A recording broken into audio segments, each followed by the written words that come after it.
안녕하십니까. 논리와 IoT 코딩의 이철승입니다. 우리 지난 시간에 간단하게 그 디지털 입출력 해보셨잖아요. 이번 시간에는 이제 우리 교재 어, 119페이지가 되겠네요. 119페이지가 되면 그 아날로그 입출력 관련된 예제를 좀 다뤄볼까 합니다. 그래서 이제 아날로그 입출력 할 때 우리가 이제 필요한 내용들이 좀 있어요. 그래서 그 내용들을 좀 언급하고 우리가 이제 실험에 들어가도록 하겠습니다.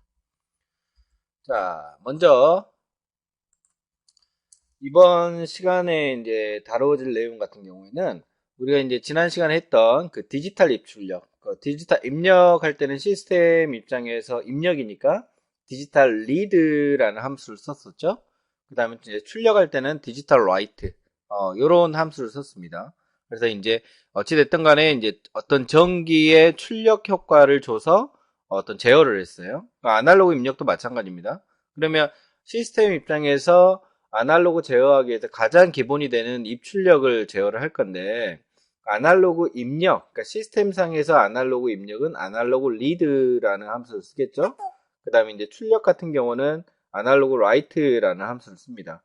자, 온오프 방식. 온이라는 말은 1, 오프라는 말은 0. 그러니까 신호가 오고 안 오고를 이야기를 하는데, 이 온오프 방식의 디지털 제어와는 달리 아날로그 제어는 전압의 변화. 우리가 이제 전압이라는 용어 혹시 들어보시는지 모르겠네요. 전압의, 그러니까 전기의 세기를 전압이라 그러고, 전기의 흐름을 전류라 그러고, 뭐 이런 용어를 씁니다. 그래서 전압이라는 말은 전기의 압력이에요. 전기의 압력. 그러니까 우리가 쉽게 이야기해서 몇 볼트, 몇 볼트, 100볼트, 뭐 220볼트 이렇게 이야기를 하잖아요. 그게 이제 전압이에요. 전압. 음. 우리 스마트폰이나 노트북 같은 경우에 우리 이제 전기 충전할 때 그 뭐랄까요? 충전기라고 하죠. 우리 충전기. 이제 사실은 이제 스마트폰 같은 경우에는 몇 볼트 전압을 사용을 하냐면 5볼트 전압을 사용해요. 우리 아두이노 보드도 5볼트 사용하죠. 근데 우리 5볼트 전압을 사용을 하는데 우리 집의 가정용 전기는 220볼트잖아요. 그럼 220볼트의 다이렉트로 이렇게 꽂았을 때 어떻게 되세요? 스마트폰 폭발하겠죠. 노트북도 폭발한 거 마찬가지죠. 그래서 우리 스마트폰 충전기나 노트북 충전기 보면 조그맣게 네모나게 뭐가 달려 있어요. 그쵸? 꽂는데 보면 좀 뭉탱이 같이 이렇게 뭐 감자만 해가지고 있죠. 요게 이제 여기 전압을 이렇게 딱 5볼트로 이렇게 변환시키는 컨버터 역할을 하는 거예요. 그래서 이 전압의 세기, 그러니까 전압의 세기를 줄여주는 역할을 하는 거예요. 그래서 충전을 하고 뭐 전기를 사용하고 이렇게 되어 있는 겁니다. 우리 저기도 마찬가지, 아두이노 보드도 마찬가지예요. 그래서 이제 약간의 어떤 전기 전자의 기초 지식을 조금 배워야 될 것 같아요. 그래서 너무 어렵게 생각하지 마시고, 전기 전자의 기초 지식 좀 배우고, 그 다음에 이제 직류 전기와 교류 전기, 이런 이야기 조금 할까 합니다. 아마 생소하실 거예요. 우리 친구들은 여학생이기도 하고, 아마 이 전기나 전류나 이런 거에서 좀, 우리가 이걸 배워야 되나? 그렇게 느낄 수도 있는데, 우리 실험에서는 약간의 기초 지식입니다. 그죠? 약간의 기초 지식은 알고 있어야 될 것 같아서, 전기, 전자 기초 지식하고, 제가 이제 직류 전기가 뭐고, 교류 전기가 뭐고, 요거 조금 설명할 거예요. 좀 지루하고 따분할 것 같아도, 그래도 조금만 참고, 우리 이제 실험 임하기 전에 기초 지식이라고 생각하고, 한번 배워보도록 하겠습니다. 우리 교재 120페이지에 보면은, 아날로그 입력에 보면 ADC라는 게 나와요. ADC. 첫 번째 주 ADC 나오잖아요? 그러면 여기서 말하는 A는 아날로그를 이야기를 하는 거예요. 그러면 D는 뭘 이야기하냐면 디지털을 이야기를 하는 거예요. 그 다음에 C는 컨버터예요. 그러니까 아날로그와 디지털을 변환하는 장치를 우리는 ADC 장치라고 합니다. 그죠? 그러니까 그러면 디지털은 1과 0, LED를 켜고 끄고, 아날로그는 어떤 연속적인 변화량이 발생한 것을 아날로그라 그래요. 이제 그런 내용들을 좀 이야기하도록 하겠습니다. 자, 자료 한번 넘어가서 보도록 하겠습니다. 자, 화면에 보이고 있는 이 자료는요, 우리가 기본적으로 그 자료실에 제공해 준 자료예요. 일부 캡처를 할까 합니다. 일부 캡처해서 하는데 이제 전기, 전자, 기초 시작하기라고 되어 있어요. 전기라는 말은 뭔 말인지 들어보셨죠? 그렇죠? 우리 화력발전, 원자력발전소에서 통신탑을 통해서 우리 집으로 이렇게 해서 우리가 저 불도 켜고 뭐 냉장고도 돌리고 막 이래요. 근데 이제 우리가 이 전기에 대해서 조금 이야기를 할까 합니다. 이 전기가 발전소에서 발전한 거는 뭐 수력, 화력, 원자력 여러 가지가 있겠죠. 발전소에서. 그러니까 전기를 만드는 힘이라고 보시면 될 것 같고. 그러면 이제 전기가 만들어졌는데 전기는 크게 직류 전기하고 교류 전기로 나눠집니다. 직류와 교류 전기로 나눠진다라고. 우리 이제 여기 계신 분이 에디슨이에요. 우리 이제 뭐 전구도 발명을 했고 요 분이시죠? 에디슨. 토마스 에디슨입니다.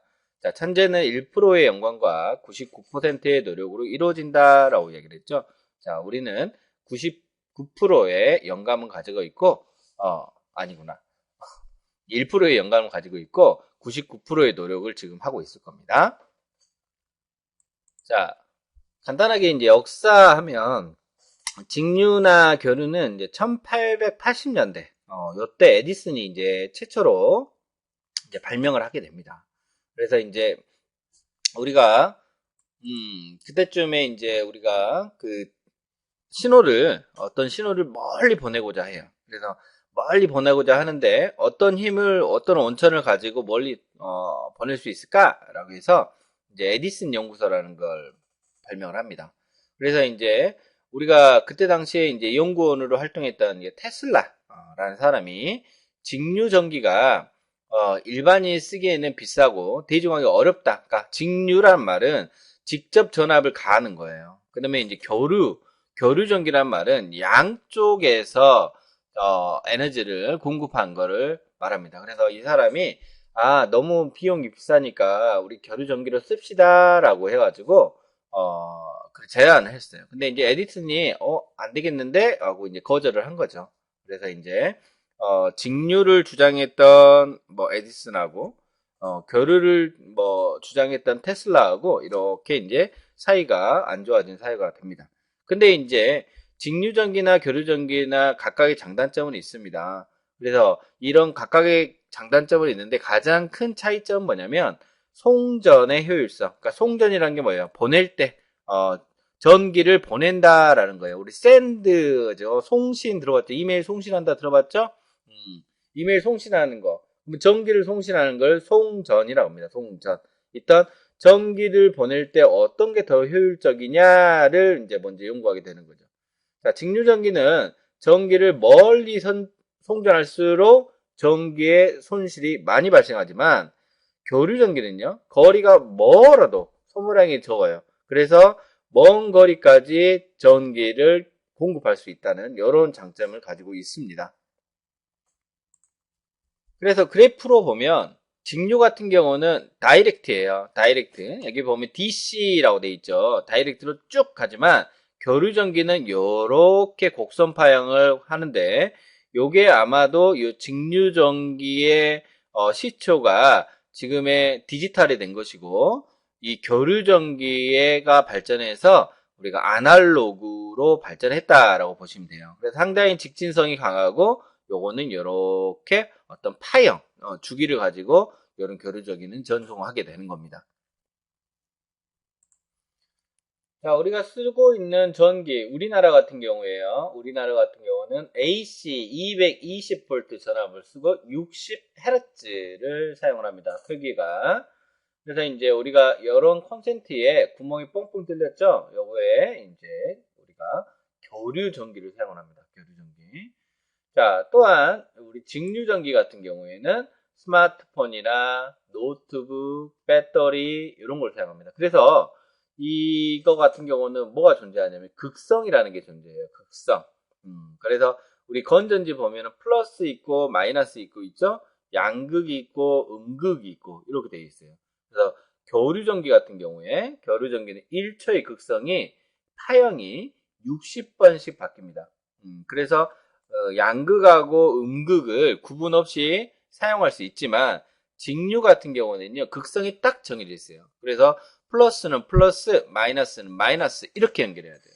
그래서 예를 들어서 플러스하고 플러스를 연결해버리고 마이너스하고 마이너스를 이렇게 연결해야 되는데 플러스 할 곳에 마이너스를 연결하거나 마이너스 연결할 곳에 플러스를 연결하게 되면 뭐가 발생하냐면 쇼트라는 게 발생합니다. 불꽃이 발생을 해서 화재가 발생하는 거예요. 화재가.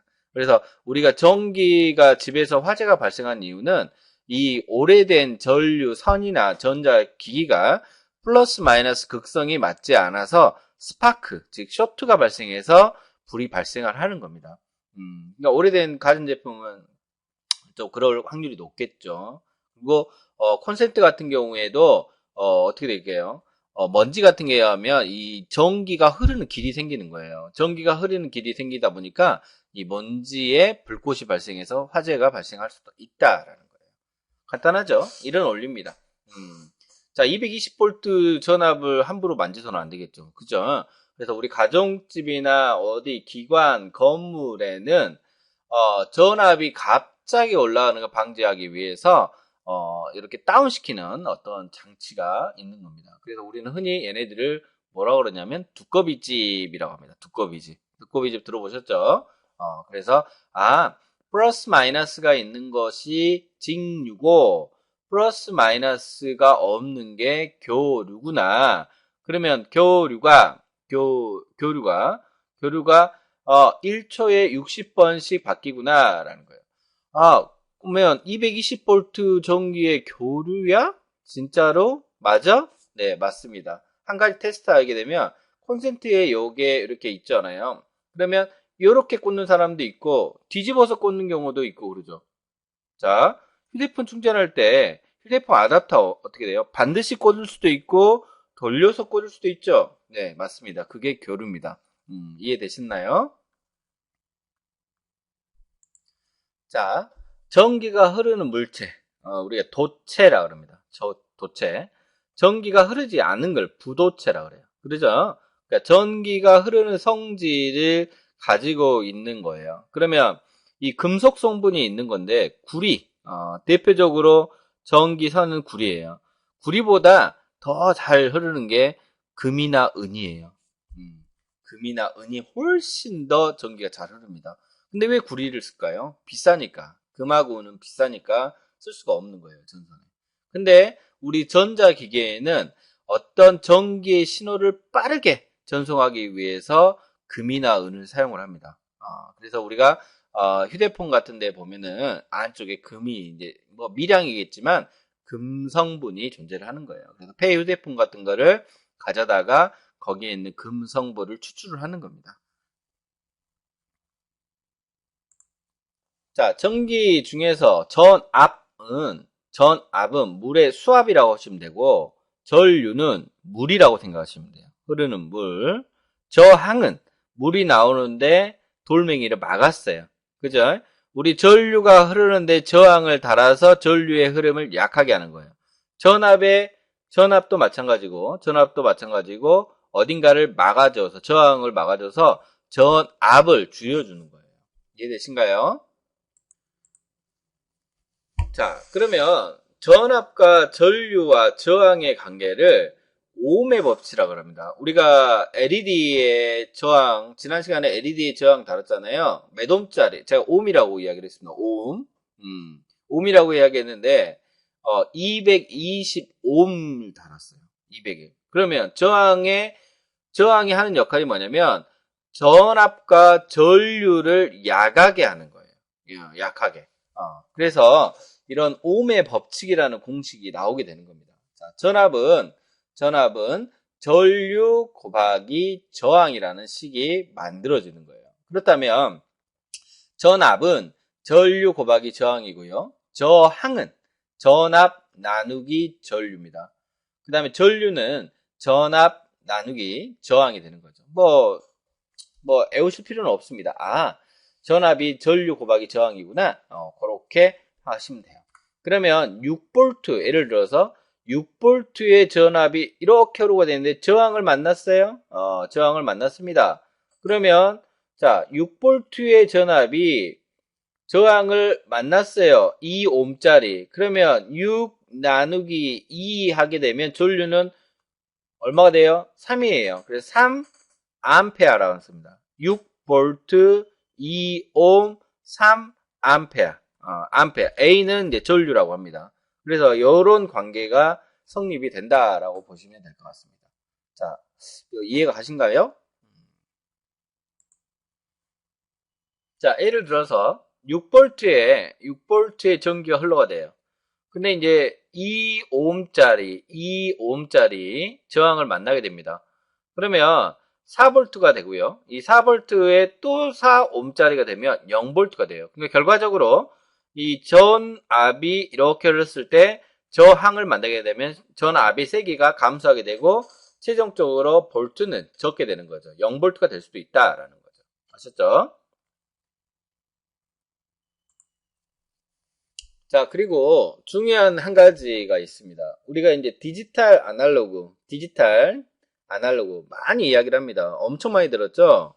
자, 디지털의 어떤 신호를 주는 게 디지털 신호라고 그러고, 아날로그의 어떤 신호를 아날로그 신호라고 했는데, 이 정의를 내리자면 어떤 특정 값을 단위로 불연속적으로 변하는 신호를 우리는 디지털 신호라고 합니다. 그 다음에 아날로그 신호 같은 경우는 빛, 소리와 같이 연속적으로 변하는 신호를 아날로그 신호라고 합니다. 어렵죠? 쉽게 이야기해서 디지털은요, 0, 1, 0, 1, 0, 1 이렇게 가요. 0, 1, 0, 1, 0, 1 이런 식으로.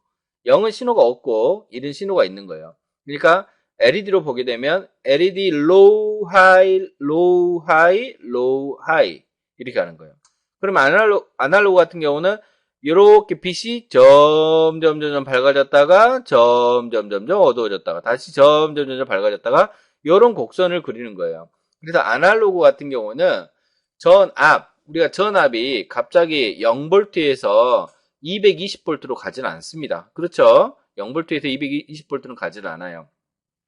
자, 그리고 수압이 갑자기 높아지진 않아요. 그쵸?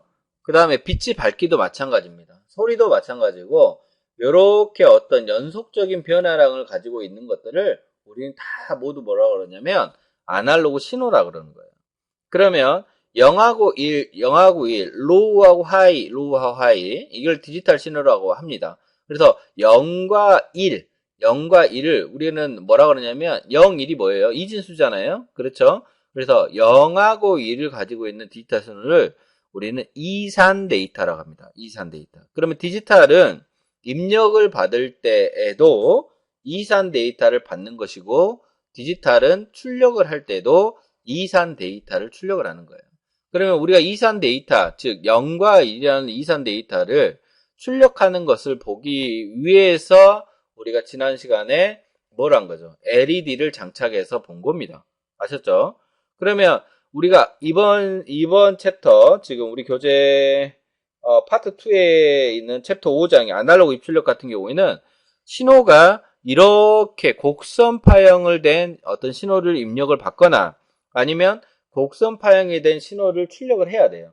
그래서 나중에 LED를 하나를 가지고 실험을 할 건데 밝기를 조절할 수 있어요. 빛의 밝기. 그러니까 빛의 밝기를 점점 어둡게 할 수도 있고 그 다음에 밝게 할 수도 있고 이런 것들을 하는 거예요. 그래서 연속적인 변화량이 있는 것들을 다 우리는 아날로그 신호라고 합니다.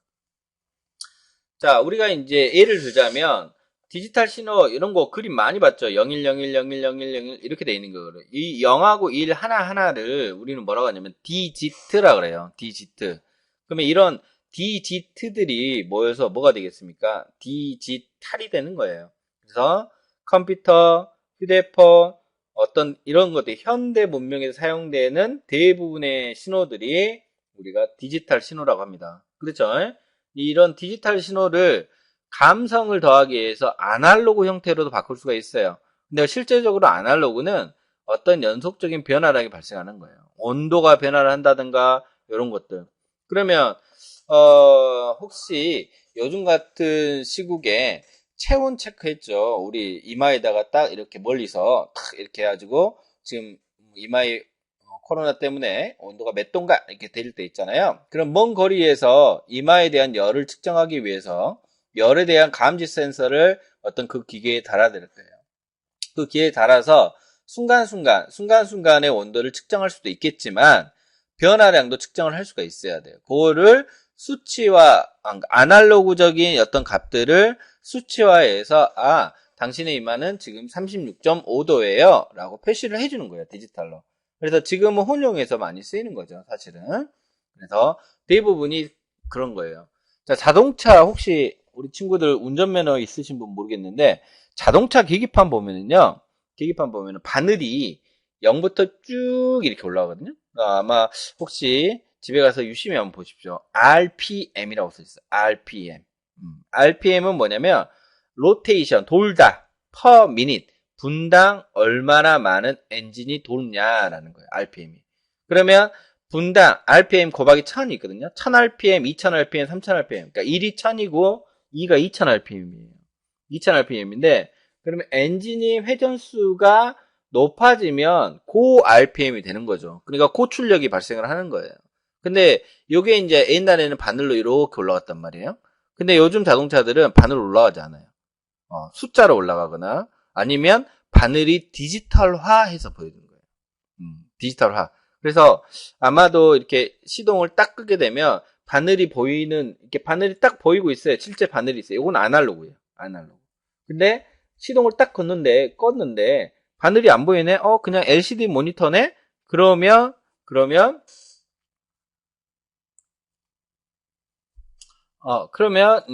디지털 계기판인 거예요. 그죠? LCD 화면에다. LCD에 표현한 이런 그 바늘, 곡선, 이건 다 아날로그 형태로 보이는 디지털인 거예요. 이렇게 만들어지는 겁니다. 자, 장점 볼게요. 디지털의 장점, 정보의 저장과 전달이 쉬우며 변형 없이 전달 가능하다라고 되어 있어요. 그 다음에 여기는 이제 아날로그 같은 경우는 어떤 세밀한 표현이 가능하다라고 되어 있죠. 자, 단점은 원래의 정보를 그대로 기록할 수 없다. 어떤 변화를 해야 돼요. 어떤 변형을 해야 돼요. 왜 그러냐면 이진 데이터로 되어 있으니까. 우리가 이제 그 코딩 하잖아요. 우리 이제 영문으로 막 코딩했죠. 지난 시간에. 코딩했는데 그게 이제 컴퓨터가 알아먹으려면 다 이진 데이터로 바꿔줘야 돼요. 그래서 아마도 이진 데이터로 바꿔는 과정을 뭐 에러 체크하고 뭐 이런 과정이 있었는데 그 과정을 저는 아마도 이렇게 이야기를 했을 거예요. 어떻게 이야기했을까요? 컴파일이라고 이야기했습니다. 그쵸?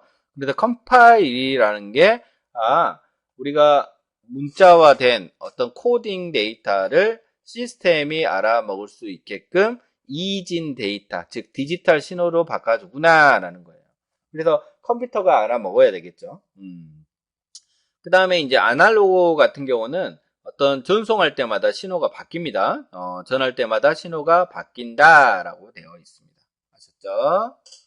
그런 내용 이렇게 나와 있네요. 자, 퀴즈 한번 할까요? 퀴즈 한번 해봅시다. 지금 이 시간 잘 하셨는가 안 하셨는가 테스트 겸 퀴즈 한번 하겠습니다.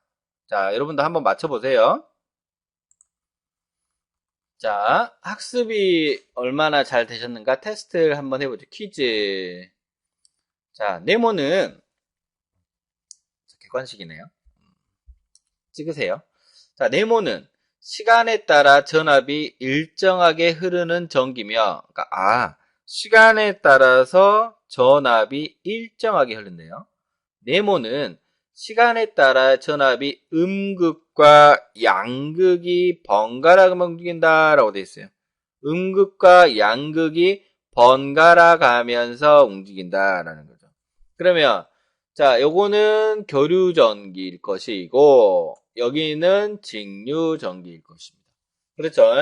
그래서 직류전기는 플러스 마이너스가 있는 것이고 교류전기는 플러스 마이너스가 없습니다. 우리 220V 그죠? 60Hz의 교류전기를 우리는 사용하고 있습니다. 아셨죠? 자, 2번 한번 풀어봅시다.